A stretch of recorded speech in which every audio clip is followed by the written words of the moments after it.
Welcome everybody to the first round of the BRDC ESports Championship. We start where else but Silverstone. 40 drivers set to go. It is the ultimate BRDC members race in a sense, along with members of the British Racing Drivers Club's Rising Stars and Superstars schemes. David Addison trackside, Andy Merrick, the director of the BRDC Superstars, is with me. We'll hear from Andy in a moment and have a look at what is the most amazing entry for a one-make Formula 3 race, but what a one-make Formula 3 race we have in store. We've just had an hour of free practice. Qualifying is coming up in a moment. Before we get to that, however, let's have a look at the Silverstone Grand Prix circuit in a Formula 3 car on the iRacing Sim platform. Tom Ingram is your guide. Okay, here we go to start a lap of Silverstone. The first corner we come to is Abbey. It's not really a corner in a car like this. It's going to be easy flat.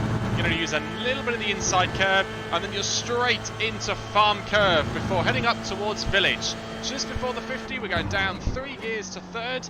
Get your apex curve back into the middle, down to second gear for the loop. Really important to get your apex. Open the lock, drive it, off we go. Through Aintree, not even a corner in this car, don't have to think about it. All we've got to think about is getting the gears.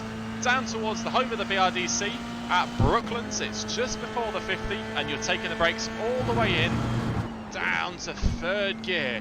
Use a bit of the inside curve and try and stay fairly central and really attack Luffield. Nice and tight, wait for the car to rotate and drive it off. Using plenty of the exit curve, and again, a woodcut's not even a corner, you don't have to think about it. The next corner we do have to think about is Box. It's a 6th gear corner, it's super fast, and you've got to be really careful on track limits. So it's just about really minimising the steering angle all the way through the corner. Now we come up to the best complex of corners in the world, the Maggots-Beckett's complex. Flat for the first 2, down just 1 gear for the next, down another gear, and it's really important to get a good exit to take us all the way down the Hangar Straight towards a very, very tricky corner of Stone. It's going to be a 4th gear corner. We're going to open the corner up as we come to really make sure we get every single bit of track position we can. Down 2 gears, late apex, back to power nice and aggressively. Oh, nearly ran wide. Across to the right hand side to Vale, and we're going to go in 2nd gear. Nice late apex, hold yourself right, attack, 3rd gear, open the corner out. And there we go to finish the lap off. Probably wasn't the cleanest laps I've ever done, but I'll take it.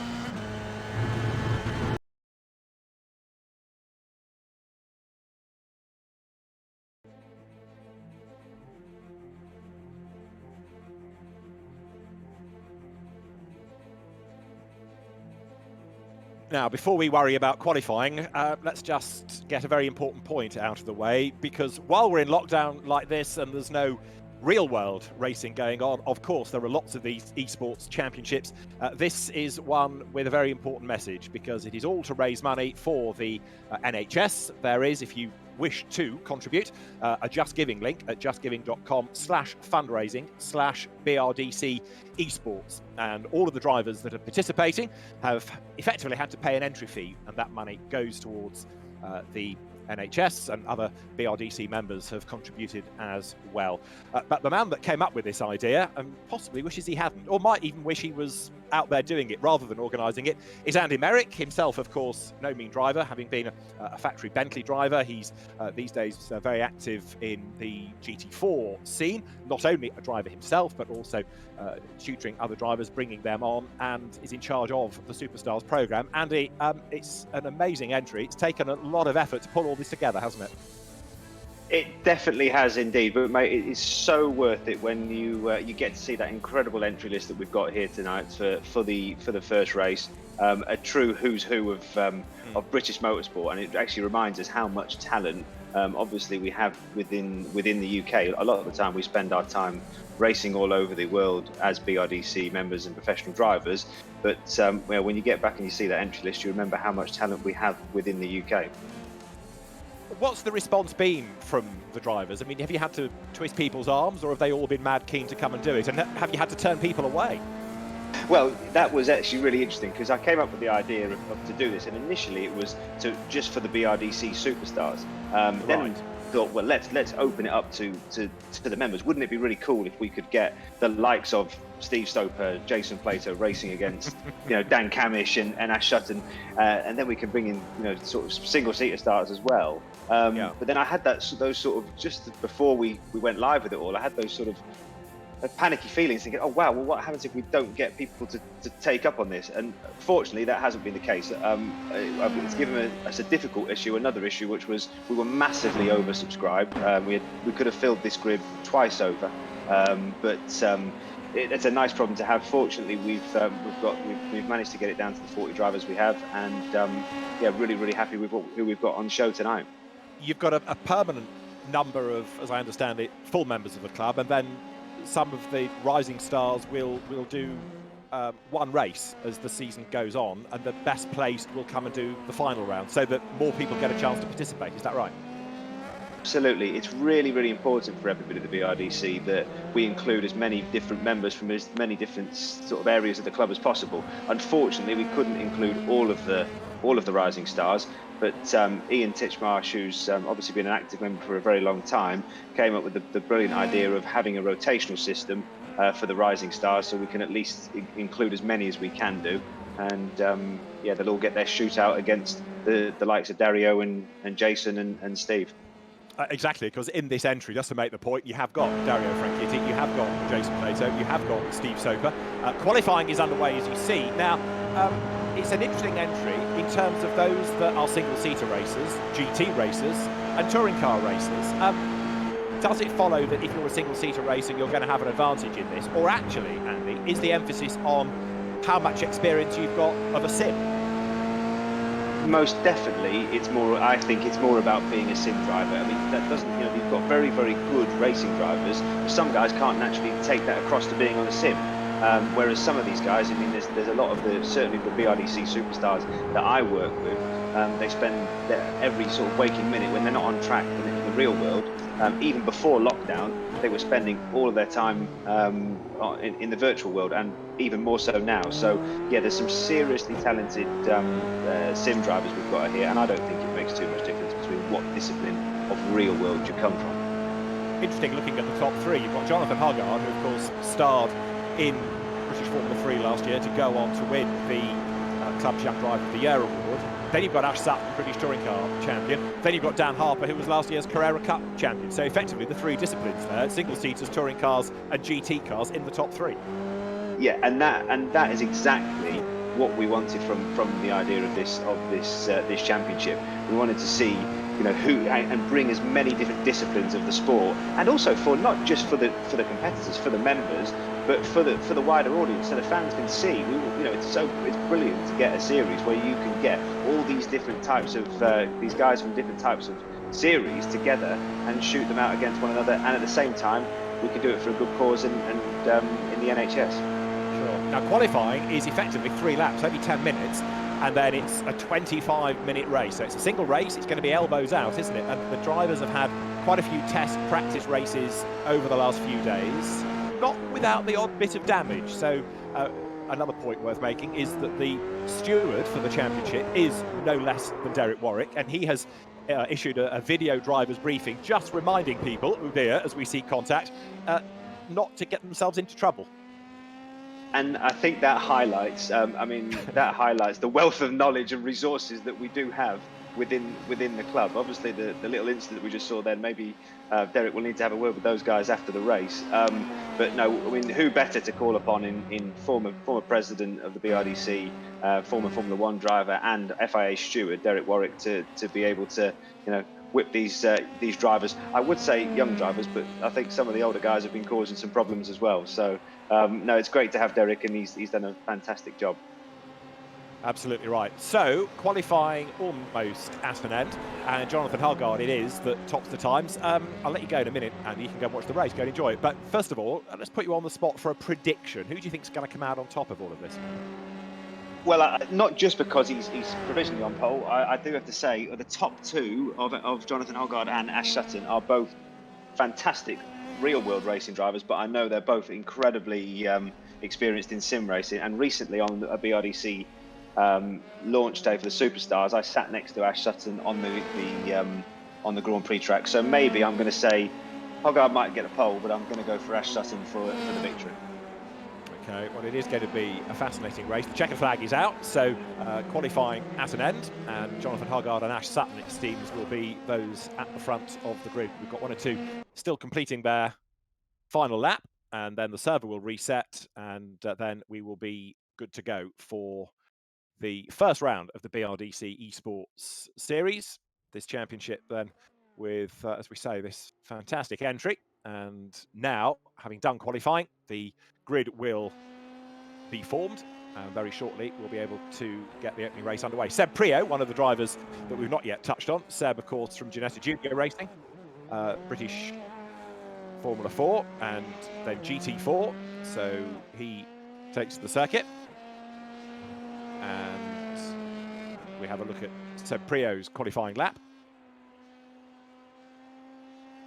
Heading down towards Brooklands, weaving around, getting the warmth into the tyres, just as you would anticipate, everything being done properly in this. And you tend to forget as you watch it that it is sim racing, because the drivers take it absolutely as seriously as real world racing. Seb Morris, Bentley driver, returning to single seaters in a sense, because of course he came from the likes of Formula 4, Formula Renault, GP3. Seb Prio from a good racing family blasts then now through Copse Corner, way out wide, all over the curb. Martin Plowman on track. The road getting busy as you ride now with Seb Prio going up towards the Beckett's S's. And it looks impressive even in a sim lap, doesn't it?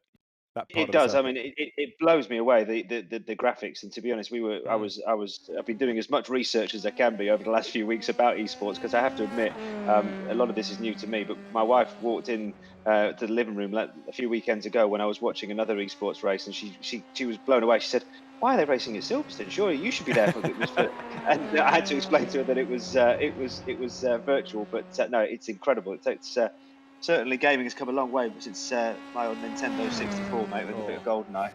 Absolutely, absolutely. What the old BBC microcomputers. I mean, one of the other aspects of all of this is it's introduced into motor racing lexicon a new reason for retirement, which is that your internet server fails, and often drivers disappear from a race because the internet cuts out, and so that's something else that has to be factored into all of this as well.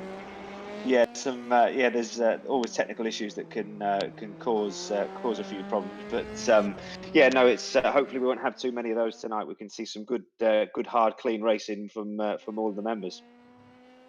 Well, Ash Sutton, as you've been saying, is certainly a man to watch, and he's on track at the moment, heading down towards Brooklands. Then Ash Sutton switching teams for this year's British Touring Car Championship campaign, but even though he has made his name as a touring car driver, it was in single-seaters as a junior driver that he started, so he's certainly no dummy when it comes to the cutthroat world of single-seater racing.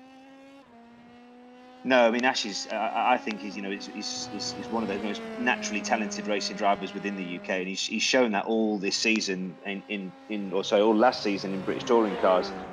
Probably didn't have the most competitive car in 2019, but always dragged a result out of it that you didn't think was possible. And yeah, absolutely. I mean, a perfect example of Ash and his natural talent is when he jumps out of a touring car, jumps into a kart like he did at Le Mans last year, and won a race at the World Championships. I mean, for me, that just shows his adaptability and his skill set. He's top class driver. Absolutely. So, heading towards the end of the lap is Ash Sutton. Turns his way through the right-hander, and we've also got, looking at sector times, Tom Blomqvist going rapidly, Martin Plowman quick in the 5th sector around the lap. So it's going to be a very jumbled grid when we do get to the end of these qualifying runs that we're having a quick look at now. It is going to be the Grand Prix circuit in use, and therefore the start and finish area is here coming past the wing. So through goes Ash Sutton now then. But it is Dan Harper who is currently the fastest, 151.50 from Tom Gamble, from Oliver Rowland, from Inam Ahmed, Ash Sutton 5th, 6th Johnny Adam, Raoul Hyman 7th. Gives you an idea, just going through that little list there, as to the quality of the entries we've been saying.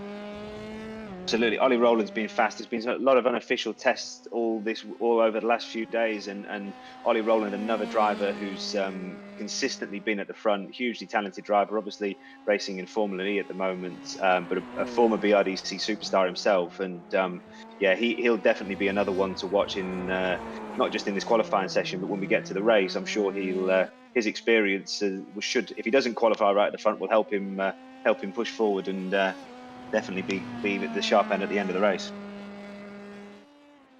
So Ash Sutton goes over the timing line, and where does that lap put him ultimately? Let's see.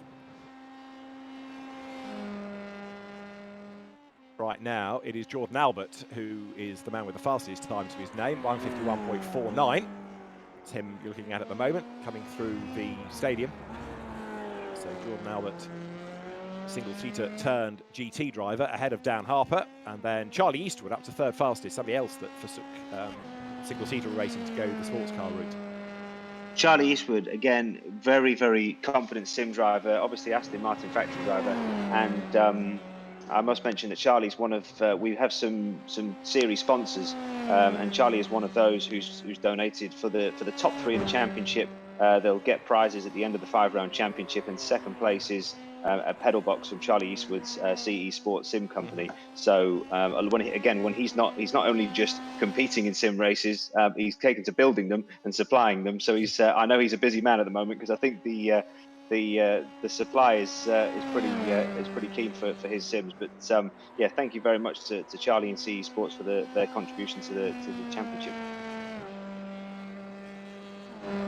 So Charlie Eastwood currently third fastest, and other improvers include Bobby Thompson, another driver set for a touring car season. Bobby, one of the rising stars.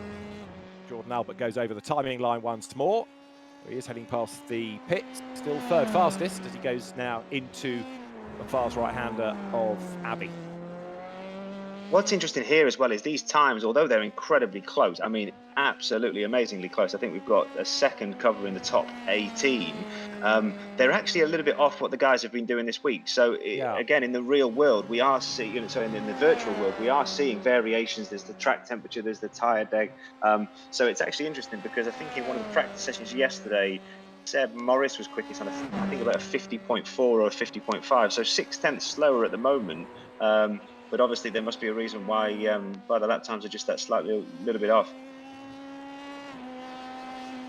It's curious, isn't it? So Tom Gamble now putting himself to the top of the times. Tom, of course, another driver who's won the Young Driver of the Year award, and quickest at the moment. His best lap, a 151.11 from Inam Ahmed, then Jordan Albert, Jonathan Huggard. So those with a single-seater background starting to come good. That's Jonathan Huggard making his way now out of Woodcote, past the Heritage pits, the old pits, down towards Copse. Jonathan Huggard this year moving, he's already done the Daytona 24 Hours, but into Carrera Cup Asia. But I still think he's going to be one of the drivers to beat in this, given his single-seater background, and also given the way that he was able to overtake in his season of BRDC British F3. Didn't win the championship, but he was always one of the great overtakers, especially in the reverse grid races that the championship had. I mean, Jonathan's fantastic. I mean, every car he got in, and when he went for the BRDC or the Young Driver of the Year award, for speaking to the rest of the judges of Jason Plato and Derek Warwick, they all said how his adaptability, he was just so good when he got in every single car, absolutely straight on it. And what's interesting with Jonathan is, you know, he won the award last year, as you say. He had a fantastic season in Formula 3, has made that switch for 2020 into Carrera Cup for Carrera Cup Asia, but I still think he's got unfinished business in single seaters. So don't be surprised. Well, obviously, you know, once lockdowns permit, don't be surprised if we see him back in a single seater in the real world at some point soon. Because I think personally, he's got unfinished business in single seaters.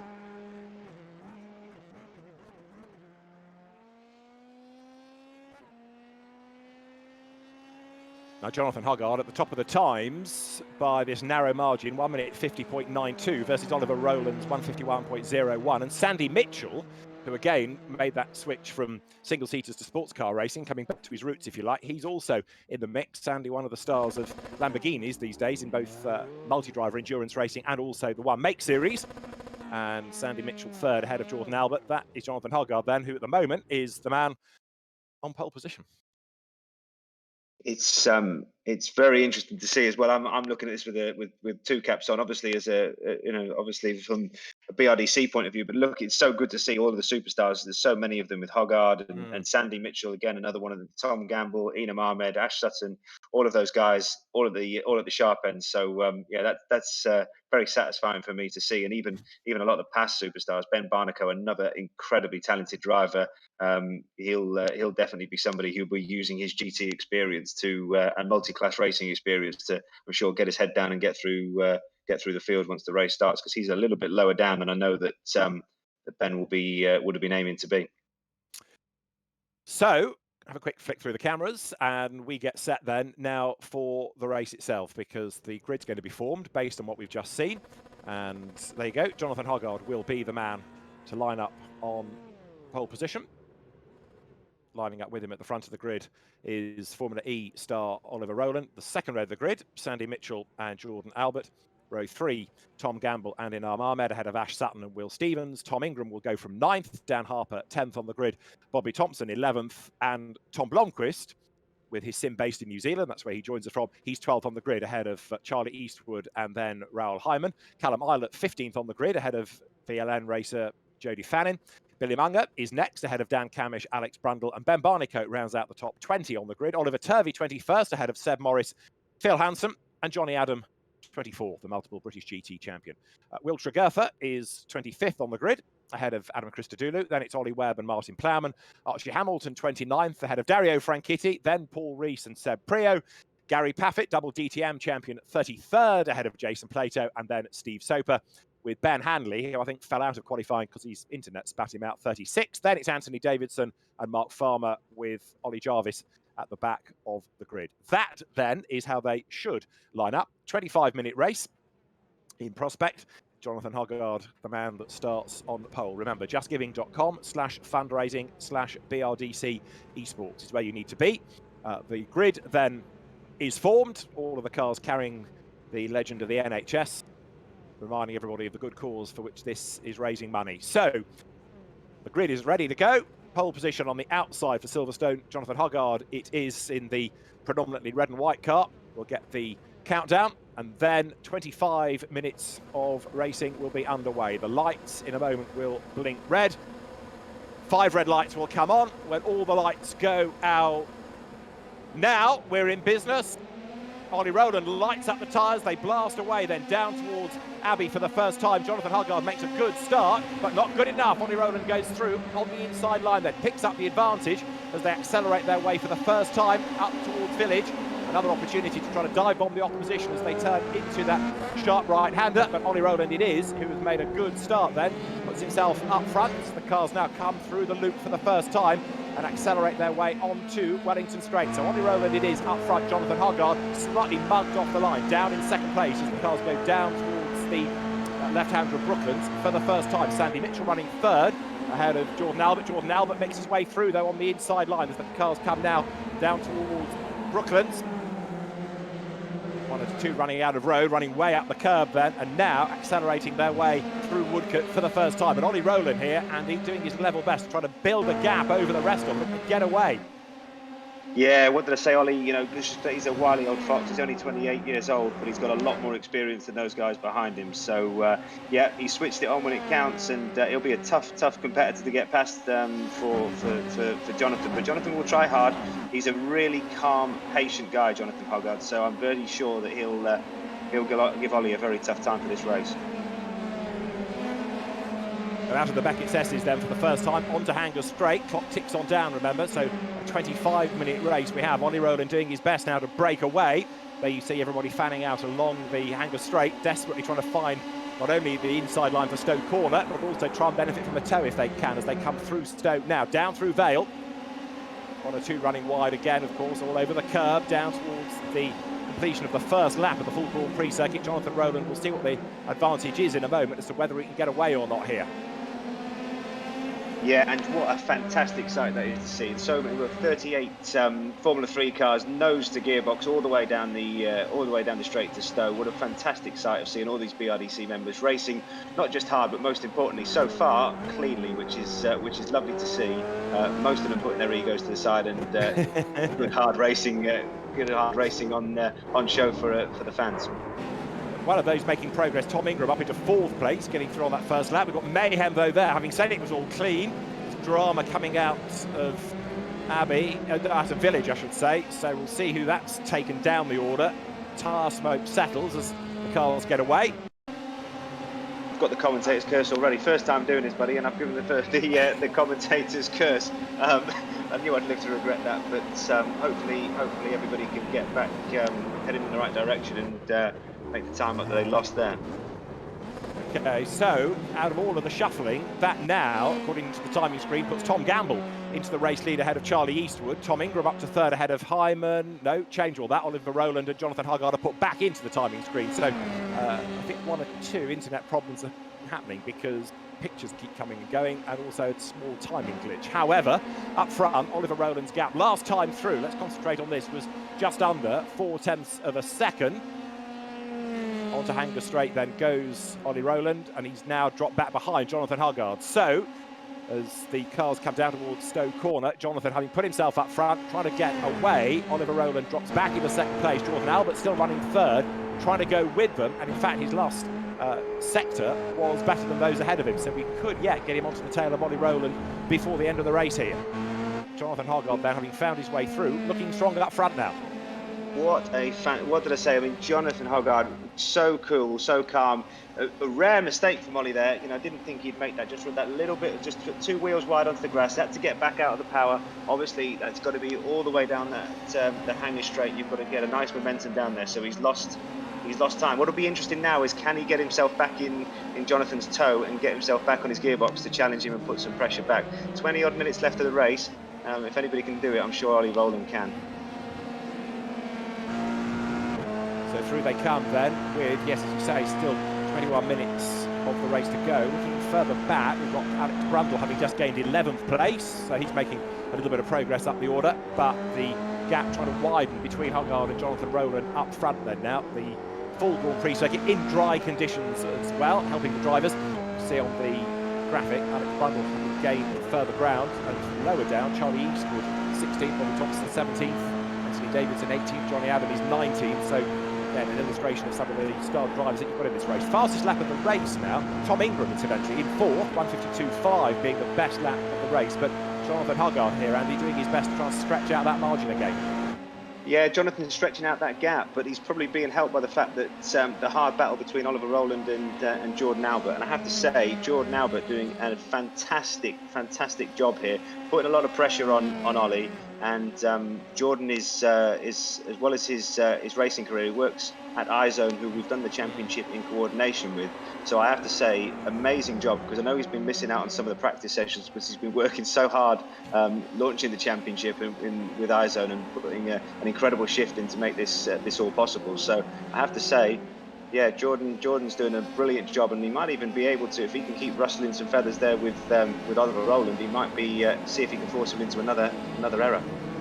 An incident involving Ben Barnicoat and Will Stevens, a 1 second stop-go penalty equivalent to Ben Barnicoat. So plus 1 second for Ben Barnicoat for the earlier incident as the leaders go over the timing line then. Derek Warwick, the steward, having a look at all of this and deciding whether they are racing accidents, racing incidents, or whether anybody does have a case to answer. And in that context, Ben Barnicoat is given this 1 second stop-go. That's the 13th place on at the moment with Charlie Eastwood, Tom Blomqvist, Alex Brundle. Great battle pack as they turn their way through the loop, and they're now on to Wellington Straight, speed building all the time. But yeah, fantastic. I was to say, fantastic group of drivers we've got. They're all battling very, very hard. It's luckily we do have damage switched off from the championship, so they're allowed to just about get close enough to than they normally would, I suppose. But they're all able to continue. And a bit of a there's some interesting manoeuvres going on. But luckily, so far, everyone's behaving themselves. Yeah, I think Tom Blomqvist was the driver there that we saw in strife, so he survives all of that as you look at this battle that's still raging on. Now, up front, Jonathan Hoggard versus Oliver Rowland, making their way then now down Hanger Straight, still third and fourth, Jordan Albert, Tom Ingram behind him, and Tom Blomqvist, having had that moment, trying to get himself back into the race, having gone through the gravel, he's back on track. So he survives it all, and in the meantime, the race leaders currently heading up towards the bottom of Vale. But Oliver Rowland, as we've been saying, is coming under renewed attack now from Jordan Albert. That gap coming down and down between them. Over the timing line they go. So Hoggard to Rowland it is, and as they go through with now 4 laps in the book, the gap is, what, 1.8 seconds between the top two. But Jordan Albert could well be the dark horse in all of this, getting closer and closer and closer to the back of Oliver Rowland's car as they swing their way up now through the loop. Still there in fourth place, Tom Ingram. And then behind them, you've got Dan Harper and Callum Eilert. Now, Callum should be a man to watch in all of this, shouldn't he? Because we know of his single-seater pedigree from Formula 3 and Formula 2, GP3 as well. So Callum rounding out the top 6, another one to watch. They come down towards Brooklands. Is he close enough to think about making a move against Dan Harper? Not yet, he's not, but not for the want of trying. Jonathan Hoggard now, fastest lap of the race, and still pushing. He has looked like a benchmark driver, hasn't he? Quickest in qualifying, and now looking good up front in the race, Andy. Yeah, he is. Yeah, he's absolutely romping away with this at the moment. And I just look at Jordan Albert and Oliver Rowland, and they're so intent on having the battle. And I just think that if they could get their heads together and use the toe that they've got, they might be able to use that toe to tow back up to Jonathan Hoggard. But at the moment, they're gifting this race to Jonathan. Jonathan's doing a fantastic job, but really maybe Jordan and Oliver Rowland should be working together to try and close that gap, which, let's not forget, with it's the virtual world, they can speak to one another on their own via Discord. So they could, if they wanted to, unlike the real world, they could actually communicate with one another, where we usually rely on a bit of a hand signal and a nod of the head to communicate that we want to work together. That's what maybe they should be doing to try and close that gap, because otherwise I think Jonathan Hoggard might be pulling away and they won't be able to catch him. But a few of the drivers that are doing a fantastic job here through the field. Seb Morris, he definitely qualified, I think, outside the top 20, and he's already up to 9th. And as you were saying earlier, Callum Eilert, using all of his Formula 2 experience to make sure he's sitting there nicely in 6th place. Martin Plowman, though, is somebody that's had a moment. He's added his name to that list of drivers that's disappeared from the circuit, at least briefly. So the leaders now work their way to the end of Vale. Another spinner there. Look, somebody else in strike getting back onto the road. So as the cars go through, the order will shuffle once again. Jonathan Hoggard then still in charge up front as they turn their way now over the timing line. But you get the point that as the drivers press on, it's not all plain sailing for them. Sandy Mitchell has been having a good run further down the order, battling with Seb Morris. But right now, Hoggard is ahead of Jordan Albert. Oliver Rowland down in 3rd place with, what have we had, 10 minutes of the race gone now, approaching half distance. That's Jason Plato getting on. He's 19th. Jason, no stranger to single-seaters, go back a long time. Formula Renault, Formula 3 with the Van Diemen Formula 3 chassis. And Martin Plowman, after 2 spins in the race, dropping further and further down the order.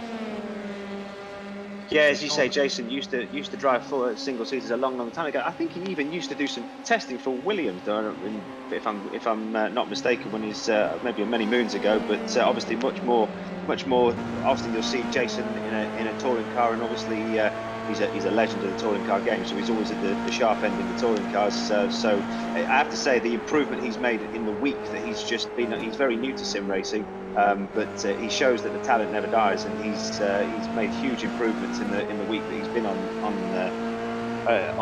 racing online. And I have to say, both the likes of Jason and Steve Soper, they've been. It just shows the competitive spirit they've got. They're non-stop looking for an edge. They every hour, every minute of every day they've been practicing. I know that for sure. Another good battle lower down the order, Johnny Adam. Strange to think of Johnny in the context of single-seaters, but he's busy battling with Bobby Thompson over 14th and 15th places as the race leaders then attack 11.5 minutes of the race gone thus far. But Bobby Thompson looking strong as he tries to get onto terms with Johnny Adam once again. Now the field pouring over the timing line. Through goes Seb Prio, 17th place, he's just gone by. Some of the shuffling lower down, really created by drivers having their own moments in the first few laps of this race. Do you know what's funny as well? When you see the name next to Prio next to Plato, you just automatically think of Andy racing touring cars against Jason. But yeah, Seb, yeah. absolutely fantastic. You know, very, very hot young talent who's one of the BRDC rising stars, and obviously has been racing in British GT and GT4, doing a fantastic job. And recently, or towards the end of last season, he was over in the States and made his mark in America with Multimatic. So another very, very talented driver on the BRDC Rising Stars program, and yeah, doing a great job in this race.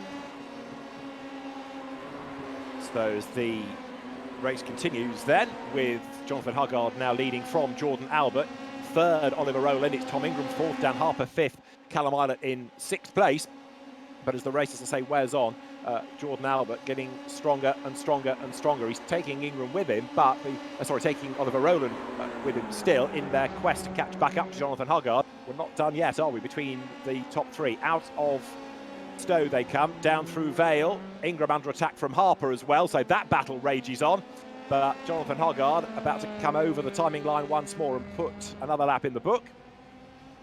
Jordan Albert goes through behind. Then you've got Oliver Rowland. And as the cars turn their way once more up towards Village, Jonathan Huggard's advantage getting greater and greater all the time now. So although Jordan Albert is there second, Oliver Rowland third, the battle between Harper and Ingram puts Dan Harper ahead, at least for the moment. GT driver versus touring car driver. Dan Harper keeps Ting at bay, and then in sixth place, Callum Eilert. Is it going to stay that way? Well, Dan Harper is the other man, of course, now pushing forward. So again, Andy, I suppose it comes down to seat time and experience, doesn't it? The more you have, the better it gets for you.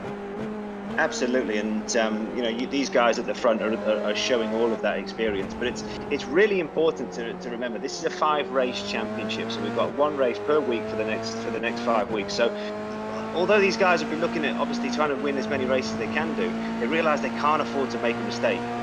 It's such a short championship. You know, one drop score, one non-finish could possibly put them out of the championship battle. So I wouldn't be saying they're settling for the position they're in, because they're absolutely, as you can see from the battle between Dan Harper and Tom Ingram, they're fighting tooth and nail, but they're definitely wanting to make sure they finish this race, and they can take the points over to the next race and make sure that they've got an opportunity for this championship, because we like to say that we're not competitive and this is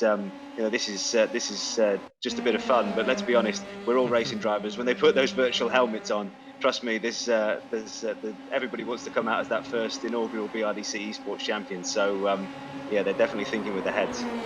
Absolutely right. So they're going through Oliver Rowland then, and behind him this battle still with Harper and Ingram squabbling over 4th and 5th places, and Jordan Albert having fallen briefly behind Oliver Rowland, doing his best to try and get back ahead as they yo-yo their way around the Grand Prix circuit here. So up front, Jonathan Huggard benefiting from all of these squabbles going on around him, continuing to push on, continuing to break away.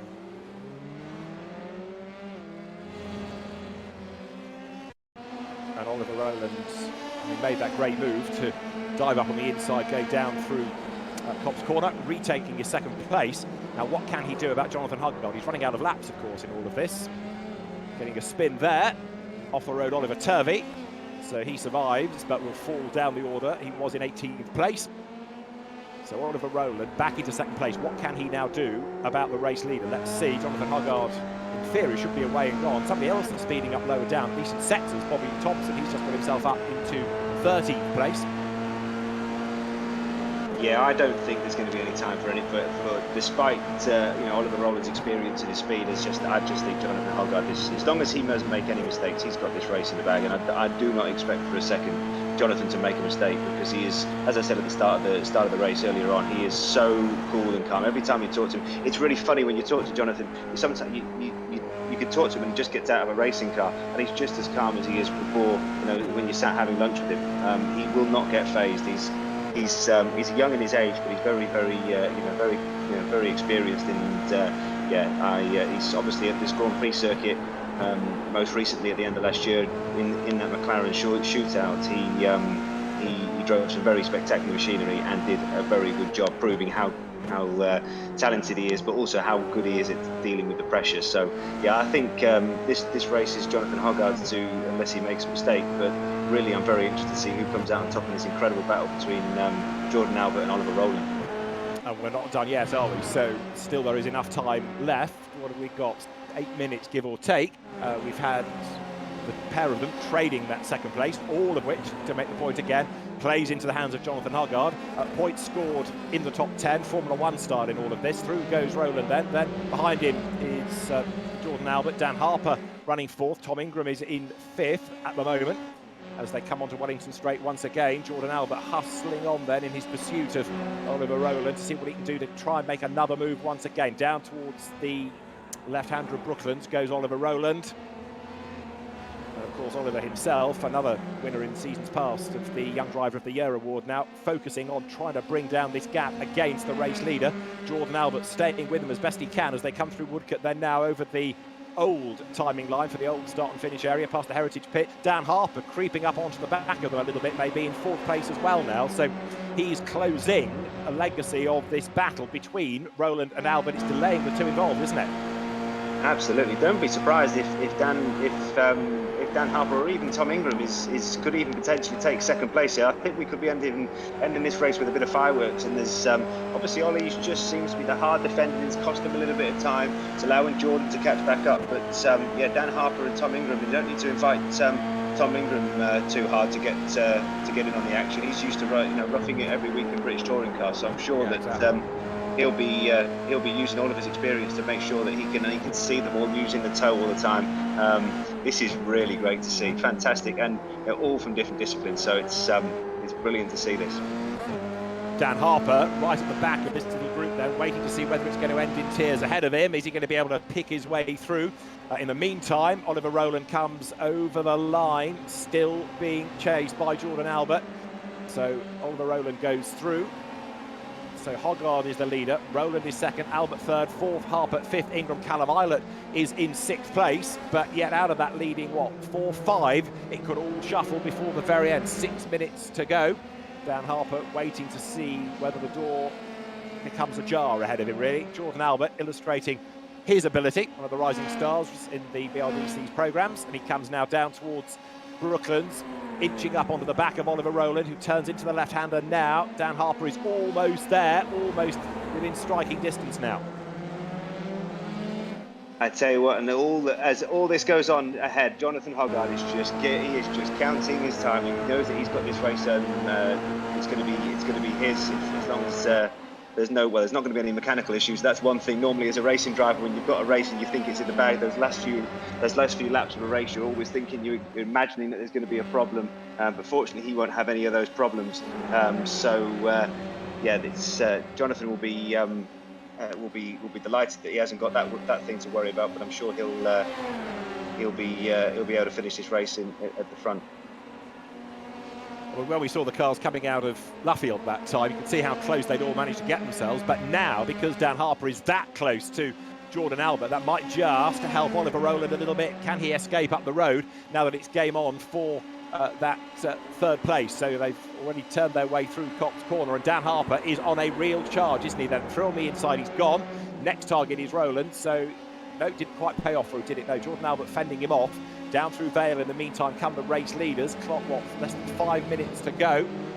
And there's some good scraps going on lower down the order as well, as we've been seeing. Seb Morris also carving his way through on that last look as the cars went through the Beckett Sesses towards the Hanger Straight once again. So, Hoggard, Rowland, Albert, Harper, Ingram, Islet remains the top 6. The lead gap over 3 seconds for the moment, and up through the loop once again they come. Dan Harper still desperately keen to try and find a way past Jordan Albert. We've got Tom Gamble up into 8th place lower down the order there, having found a way up past Sandy Mitchell. And as the clock ticks on down through Brooklands, the leaders will turn in a moment then. So Jonathan Hoggard dominating up front, Oliver Rowland second, Jordan Albert third, Harper, Ingram, Islet rounding out the top 6, and battles everywhere. We've been looking at this scrap lower down, including Seb Morris et al., and it's not done yet. Still, Jordan Albert busy squabbling as he tries to fend off Dan Harper, but while they've been doing all of that, of course, Oliver Rowland has escaped up the road. So now Hoggard looking securing the race lead. Roland good for second, but it could be, what, any one of three really now, Andy, for third place. We just don't have enough cameras to see all the action here. It's incredible action all the way through the field. But yeah, Dan Harper, as we possibly expected, is getting stronger as this race goes on. He hasn't been in the practice sessions so much this week, so he's definitely benefited from a little bit more time in this Formula 3 car, and had an incredible record in his Porsche Carrera Cup season last year, and he'll be looking to get another podium here this tonight. So then, as the clock ticks on down, the top two looking as though it's pretty much decided. But for third, fourth, fifth places, Dan Harper ahead then now. He's finally done it, but Jordan Albert's going to come back at him. Tom Ingram there in fifth place, perhaps waiting for it to end in tears ahead of him, and then he can pick up the places. But it was brave stuff there, going through the Beckett's S's that gave the place to Dan Harper. Equally, he's not done yet, isn't he? As the cars pour over the timing line once again. How many more laps can they squeeze out of this? Two maybe, that's about it.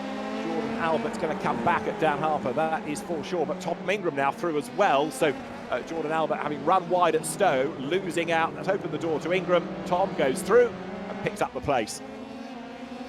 And Callum Ilott just closing up again. You know, as we talked about him earlier in the race, with all his Formula 2 experience, he has just closed up on the gap here on all these drivers as they've been squabbling so hard.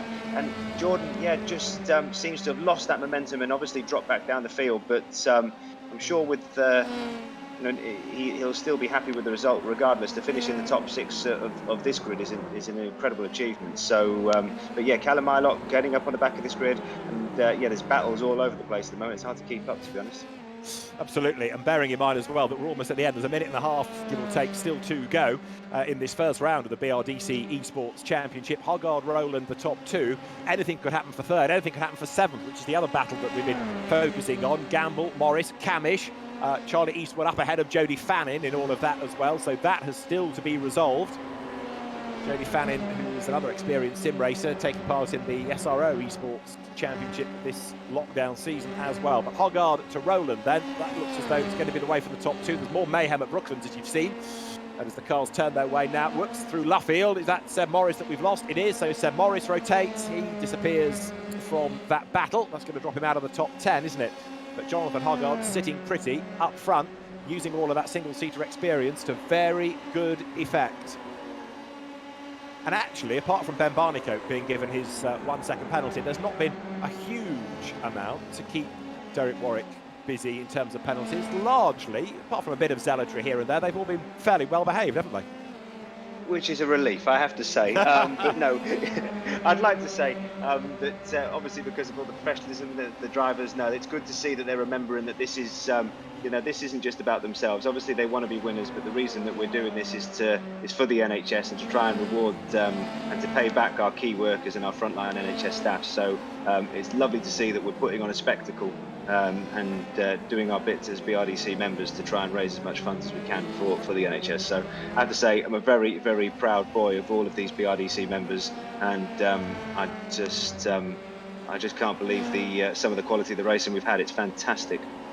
Absolutely right. Well, the flag will be out at the end of this lap, will it not? Because the 25 minutes are up. Jonathan Hoggard will make his way round this final lap. We've been looking at other battles lower down, which have been involving Dan Camish and Sandy Mitchell. Those two been going toe-to-toe, but Dan Camish, touring car racer, oh so close to being last year's British touring car champion. Eventually finding a way by on the inside at Village. Sandy Mitchell's not given up though there either. He will fight back before the very end, so that battle's going to go down to the wire. 11th, but the last point scorer looks like it's going to be Inam Ahmed, British Formula 3 champion, who in turn is chasing after Jody Fannin, who's had a good solid run in this race. Adam Christodoulou making progress lower down. He's got himself up the order too. But for Jonathan Hoggard, it looks as though honours will go his way in the first round of the BRDC Esports Championship. In a moment, he will turn his way up through Club Corner, heading towards the timing line. Checkered flag falls for Jonathan Hoggard to win the opening round of the BRDC Esports Championship. Second goes the way of Oliver Rowland, and for third place, it is Dan Harper.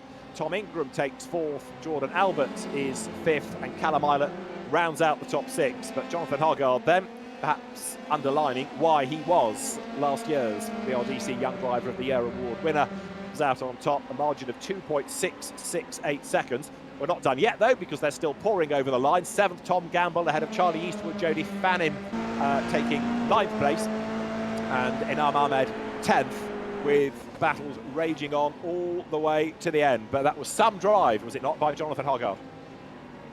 Absolutely faultless. I mean, fantastic. Obviously, you know, Oliver Rowland got away at the start. Jonathan just got his head down, picked him off, and obviously when he got his opportunity to get past, broke the toe, which is so key in Formula 3 racing.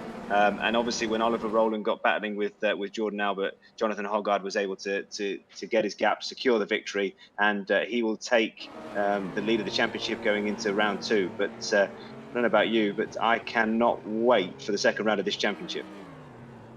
Absolutely, because on what we've seen so far, fierce fighting, great racing, and absolutely we are set for 5 very spectacular races. The next stop in a week's time is going to be Monza. Now, Formula 3 round Monza was always fantastic, so we'll see what happens there. And the championship leader going to Monza will be Jonathan Hoggard, and all being well, we should be able to have a word with him in a moment.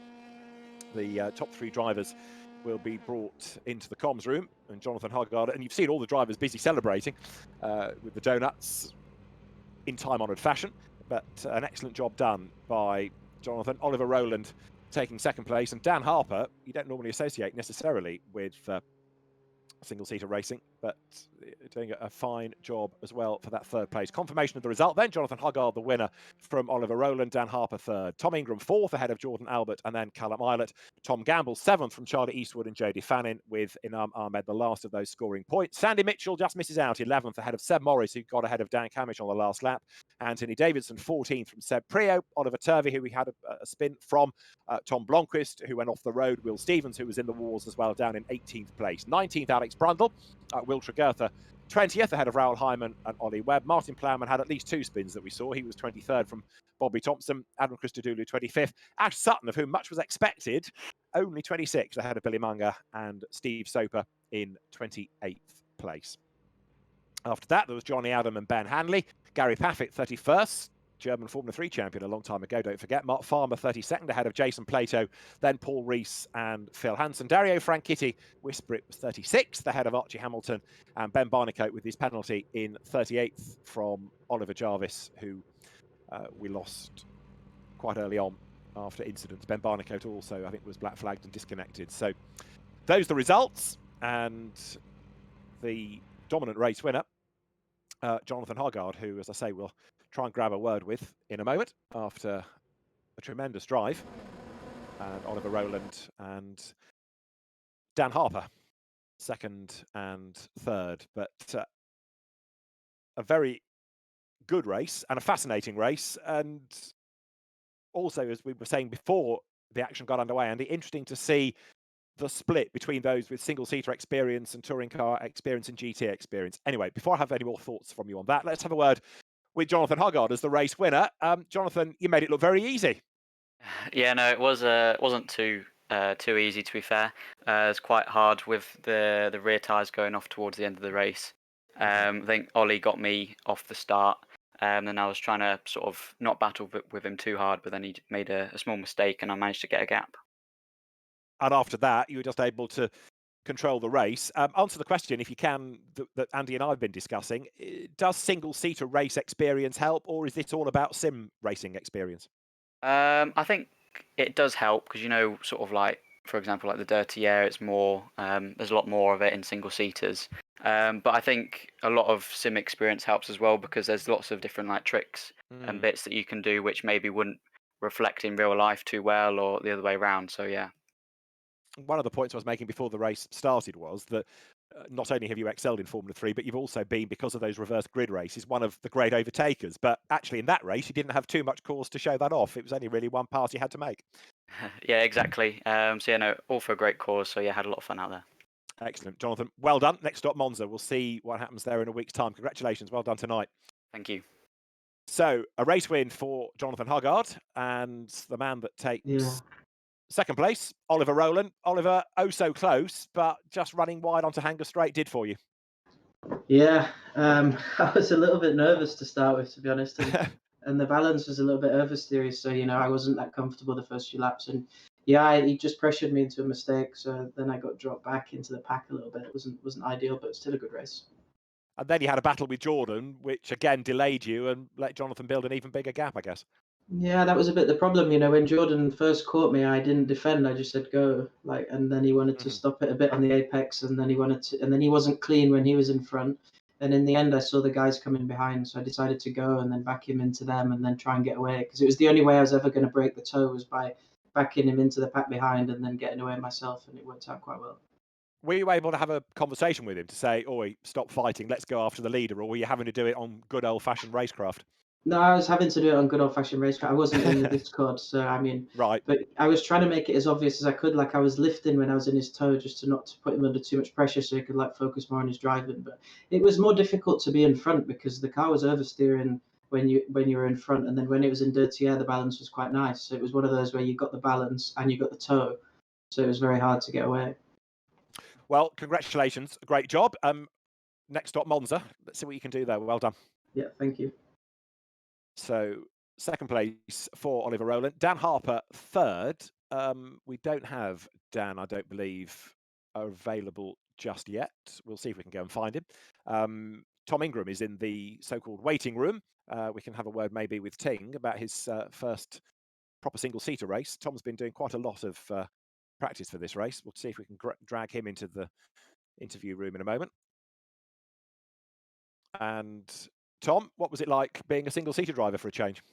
It was a nice change. It's a nice change when you do well. I'm sure if it had been a terrible result, I would have absolutely hated it. But yeah, I mean, fourth place was really unexpected, to be brutally honest. I was I've not really had the pace of the other guys all throughout testing. I've been lacking about half a second or so, and I honestly didn't expect it. But it was once I got that first lap out the way, I managed to get into a really nice little rhythm, and a gap opened in the middle part, and I was in a bit of no man's land. Dan was a lot faster than me, so I wasn't too fussed because we were both Dan and I were chatting as the race was going through, and I was saying, right, push on, lap times that we need to be going through. So Dan and I managed to work really well together to close the gap to Ollie and Jordan. And then once we were there, the thing with these cars is the second you're within sort of half a second, you can't not be quicker. So you end up chipping over each other with the toe. And once you do get that point, I was thinking, well, I'm keen to try and make some progress, but equally, I'm keen to let these guys trip over themselves a little bit. Like a good old touring car scrap would have been. Is it a very different type of racing? I'm thinking single seaters against touring cars before we think about a sim compared to a real car. Yeah, and you've just got to be mindful that you haven't got that door in the way to be able to just sling a move down the inside and sort it out in the middle part. So you have to be a little bit tactful as well in terms of how you go about your overtaking maneuvers as well. And that was very apparent with when I was racing with Jordan in those last couple of laps. That I was trying to push him in deep so I could slow him up and then block his cutback. But then equally, I was thinking, well, I don't really fancy banging wheels through the middle of Stowe. If it was a touring car, I wouldn't think twice about it. But naturally, with one of these, I'm always a little bit mindful. But it's all good fun. It's all great fun, and all for a very good cause as well, which is the main thing. Absolutely. So next stop, Monza, which I'm assuming is somewhere even in the real world that you're not familiar with. Oh, it's a circuit I know very well, David, as you're aware of. I've spent many a day over there. Thankfully, Have you raced there in anything?